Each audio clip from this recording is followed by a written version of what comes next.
Hey, Eagle fans, it's EaglefanKarl, and welcome to Monday of Super Bowl week. We are counting down the days. We are now 6 days away from Super Bowl 52, which obviously our Philadelphia Eagles are going to be playing in. And as I explained yesterday in my video, I'm going to be doing a video every day this week leading up till Friday when I'll be posting my prediction video. And today's video, what I'm going to do is take one last look back at the NFC Championship game and giving you my studs and duds from the game. And first of all, just sort of a general reaction to the game itself.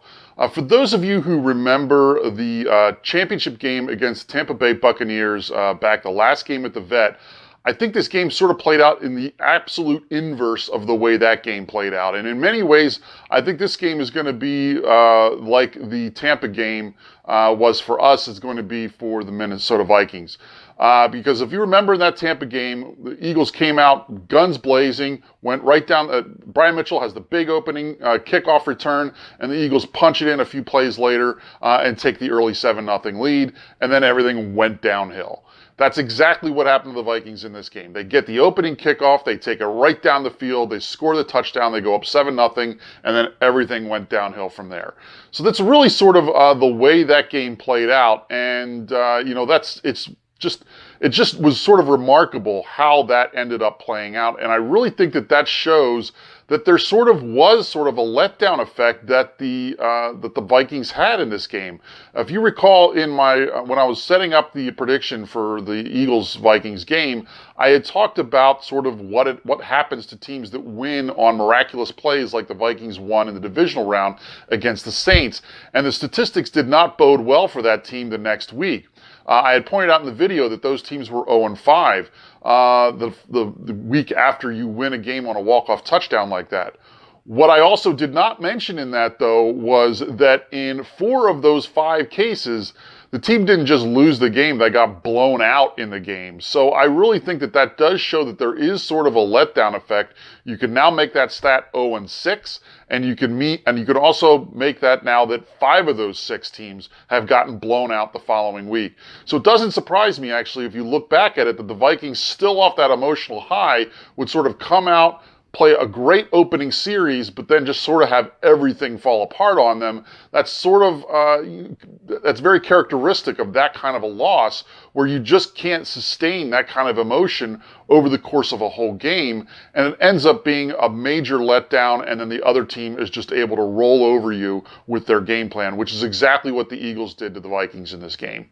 Let's go ahead and get to our studs and duds of the week, and like I did for the divisional round, if you win a playoff game, I'm not going to give out any duds of the week. I'm going to call it a dud-free week, and for good reason this week too.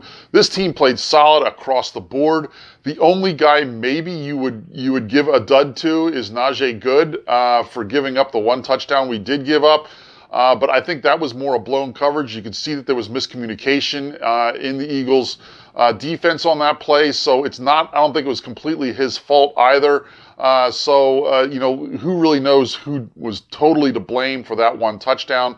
But I'm going to sort of give him a pass on that for that reason. And like I said, when you win a game, especially as convincingly as you win a championship game like that, this is going to be a dud-free week. So let's go ahead and take a look at our studs for the week. And as always, I'm going to go ahead and stick with 5, although I'm going to cheat a little bit on 3 and put 2 guys there. But I'm going to go ahead and for number 5, go with Patrick Robinson, who I think made the play that sort of turned this game around. Like I said, obviously we go down 7-0 early. The Eagles offense comes out, looks decent to start out the game. Trey Burton makes a little bit of a boneheaded play by trying, the 3rd down, catches the ball but doesn't, leaves his feet, so he comes down out of bounds when he really didn't need to. But really the offense looked good on that first series, and it wouldn't have surprised me the way it looked had they scored if Trey Burton doesn't make sort of that boneheaded play. But then, so you turn the ball back to the Vikings. The Vikings are moving the ball again, and then the big play obviously comes when Patrick Robinson takes the interception, returns it for a touchdown, ties the game up at 7-7, and the game is never the same after that. So Patrick Robinson ends up being my number 5 stud of the game. My number 4 stud of the game is going to be Alshon Jeffrey. A stat that I didn't mention in my prediction video before that game was the fact that Alshon Jeffrey in his career, the team that he has scored the most touchdowns against is the Minnesota Vikings. Now, obviously, a lot of that has to do with the fact that he was playing with the Bears for most of his career, and therefore he's facing them 2 times every season as a Bear playing against the Vikings in that division. But he continued his dominance of this defense. So despite how good this defense has been the last several years, and it wasn't just this year the Vikings defense has been good. It's been good now for the last few years. Alshon Jeffrey continues his dominance over the Vikings, scores 2 touchdowns, obviously the big one right before halftime to put the Eagles up 21-7, and really after that, there was no looking back. After that, I really felt like the Eagles there was no way the Eagles were going to lose that game up 21-7 right before halftime. I didn't see the Vikings coming back against our defense and giving up anything that was going to make that lead ever in jeopardy. So I'll go ahead and put Alshon Jeffrey as my number 4 stud of the week. Now, my number 3 stud of the week, like I said, is going to be a little bit of cheating here because I'm going to go with 2 guys on the defensive line that really creates the turnovers that really set the tone for this game and really turn this game around. And that's going to be Chris Long and Derek Barnett. Chris Long, obviously, I talked about Patrick Robinson's interception return. Chris Long is the one that makes that happen by hitting Case Keenum in the pocket as he's getting ready to throw that ball. It makes that ball go, obviously, where he doesn't want it to go. And Chris Long is the one that really creates that turnover. So he comes up with a huge play. And then I think a very underrated play that happens in this game. Obviously, it's an important play because it's a turnover, but I think everyone remembers the interception return. But the fumble that Case Keenum makes, I think, is huge. It's 14-7 at that point. The Eagles are up by a touchdown when this happens.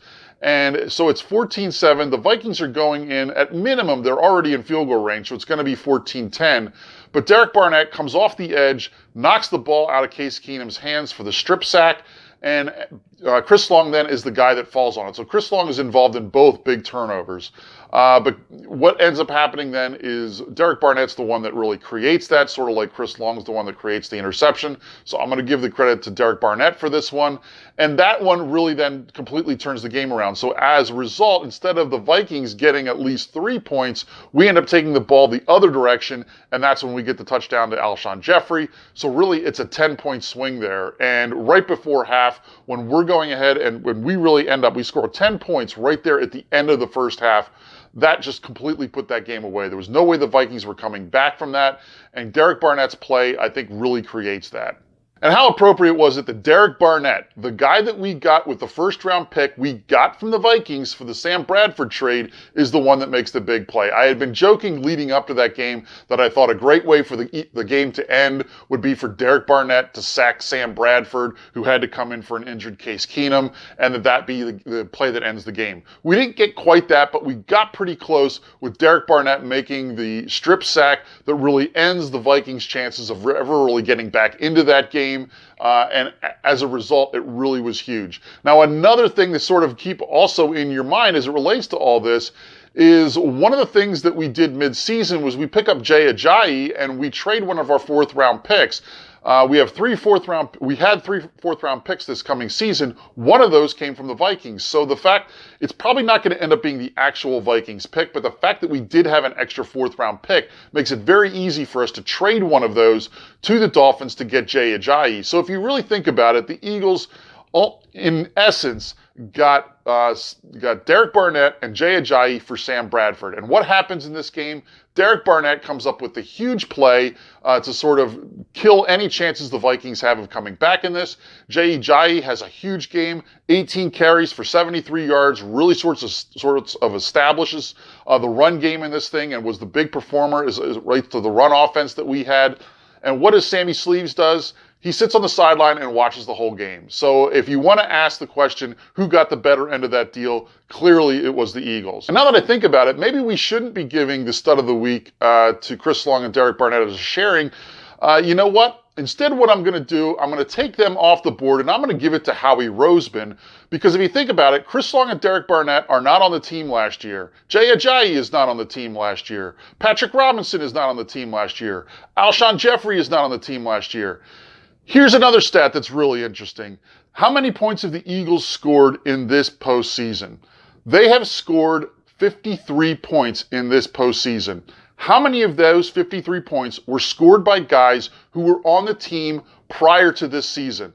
The answer is 0. All 53 points this year. Now, obviously, some of those are field goals from Jake Elliott, but all 53 points this year were scored by guys who were not on the team a year ago.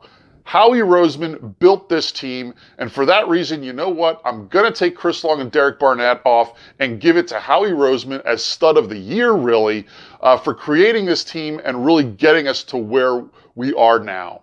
Let's get back then to our studs of the week, and the number 2 stud of the week is going to be Doug Peterson. Doug Peterson called a great game in this game. He was aggressive the whole way.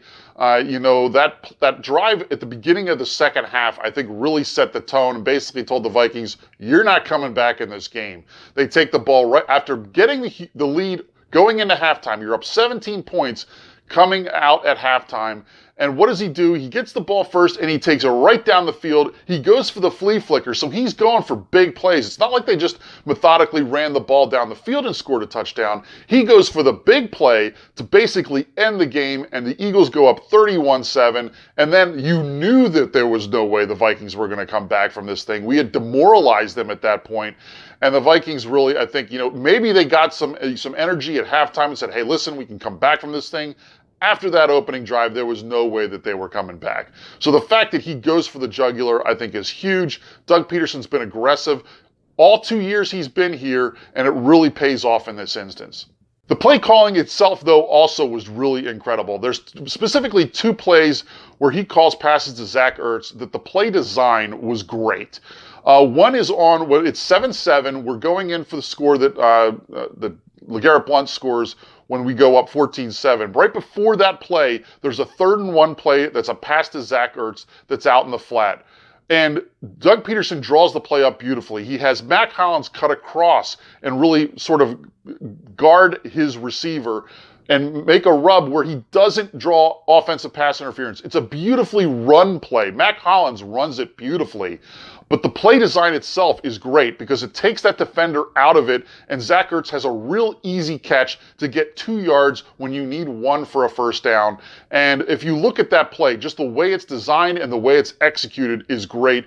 Doug Peterson's got to get credit for that. The other play that just really blew my mind with how well it was designed and how well Doug Peterson drew it up was right before the half. The play that really sets up the field goal that we score right before half is another pass to Zach Ertz. And the way it's designed is once again great. The Vikings know there's not much time on the clock. They've got to guard the sidelines because they're worried about the sidelines for purposes of, stopping the clock. So the defenders are especially worried about guarding the sidelines. So what does he do? He puts Zach Ertz in an out and up on the linebacker. And what ends up happening is the linebacker totally bites on it. He's so worried about Zach Ertz getting the out pattern and being able to get out of bounds that he forgets the fact that once he makes the out move, he can go up the sideline. The linebacker gets totally blown on it, and Zach Ertz is wide open down the field. It ends up being a huge chunky yards that sets up that field goal. There's one more play that Jay Ajayi gets to really get us closer, but Zach Ertz is the one that makes that play, and the play design on that, once again, like I said, knowing what the defender is going to do in that play is great by Doug Peterson. He completely takes advantage of that and comes up with a huge play that gets us 3 points that really we had no business getting. Finally, do you also remember when Doug Peterson said in the preseason, that the Eagles reminded him of the Packers in the mid-90s, and everyone laughed at him and said, hey, listen, that team went to the Super Bowl twice and won it once. He's overreacting to this. Well, he doesn't look that stupid now, does he? The fact that he made that statement back before we knew what was going to happen, I think really just goes to show how much he believes in this team, how much he believes in his system, and how he knows he can get guys to accomplish a lot more than maybe they even thought they could accomplish, and certainly more than we thought that they could accomplish. So for that reason, Doug Peterson has been, in my estimation, he should be Coach of the Year. He probably will not get it because the voting's done at the end of the regular season. But if the voting were done now, Doug Peterson would win that award hands down, and for good reason. Doug Peterson, you're my number 2 stud of the week. For my number 1 stud of the week, though, is there really any question who I was going to make it? In a game where he really has a career game, I know Nick Foles had the game where he had the 7 touchdown passes against the Oakland Raiders during the regular season, but given what was at stake in this game, I think for that reason, this makes his best performance that he's ever had. At such a high level he was playing. He just was absolutely insane how well he played. And if you look at the way that whole game plays out, he hits that long bomb to Alshon Jeffrey at the end of the first half, does not miss a completion the rest of the game after that, and really just was playing lights out. And Nick Foles really was the main reason we won this game. Doug Peterson certainly called a good game, and I think he used what Nick Foles was doing well to his advantage. But Nick Foles played a game that no one expected, no one saw coming, and the simple fact of the matter was he was clearly the MVP of that game. And in many ways, it was like we had Carson Wentz back there. Obviously, he doesn't have the running ability that Carson Wentz did, but in some of the long passes that he had, he was really playing at a high level. Here's an interesting stat I saw after the game. This is the first time a team in the Super Bowl era has had 3 touchdowns of 40 yards or more in a championship game. Now 2 of those were Carson Wentz passes, and then the Patrick Robinson interception return is the other one. But still, 2 of those passes are long bombs from Nick Foles, playing at a level that he hasn't played at, certainly all season, and definitely not since the 2013 season. Here's another fact to think about with Nick Foles in this championship game performance. I had mentioned in my prediction video, and a lot of people talked about leading up to the NFC Championship game, how good the Vikings were on third down defense. And they were good, and they were historically good. They weren't just the number 1 defense in the NFL this season as it relates to third down. They were the number 1 defense in the NFL on third down since 1975. So over 40 years, they were the best third down defense. They were allowing only 25% of conversions on third down this season, and there was no way the Eagles should have been able to do what they did on third down. But Nick Foles was playing at such a high level, we ended up finishing up 10 for 14 on third down, and at one point we were 9 for 11 when it really mattered. So when it really mattered, our percentage was even higher. So the simple fact of the matter is the Eagles on third down were phenomenal in this game, and they did something that no one had done before. There was an interesting little video that Sal Palantonio posted that he got back in the locker rooms after the game. Case Keenum and Nick Foles obviously know each other really well from playing together. And Case Keenum is seen saying to Nick Foles, "No one did that to our defense all year. No one." And that really does encapsulate how good of a game Nick Foles had in this game. He just played lights out against a defense that no one was able to do that against all year. And Nick Foles just absolutely tore that defense apart.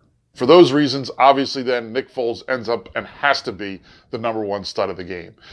So those are my studs of the game. Let me know what you think. Am I giving too much credit to Nick Foles? Should more credit go to Doug Peterson on this? Or am I giving Doug Peterson too much of the credit and say, hey, listen, Nick Foles won this game for us. It wasn't just Doug Peterson. Leave your comments below. Is there anybody else you think I missed that should have gotten some notoriety for how well they played in this championship game? Leave your comments below. Also, do you think there's any duds that we should single out in this game? Go ahead, let me know what you think. As I said, I'm going to be checking in throughout the week with videos all week. Tomorrow's video is just going to be on some interesting facts leading into Super Bowl 52. So until then, fly Eagles fly.